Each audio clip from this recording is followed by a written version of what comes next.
ब्रह्मरूपमादिमध्यशेषसर्वभाषकम्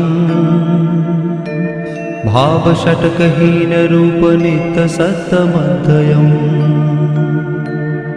वङ्मनौति गोचरं च नेति नेति भावितम्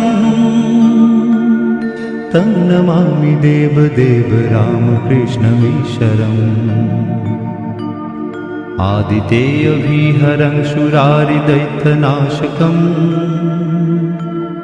साधुशिष्टकामदं महिषुभारहारकम् सद्मरूपतत्तकं युगे युगे च दर्शितम् तं नमामि देवदेव रामकृष्णमीश्वरम् सर्वभूतशर्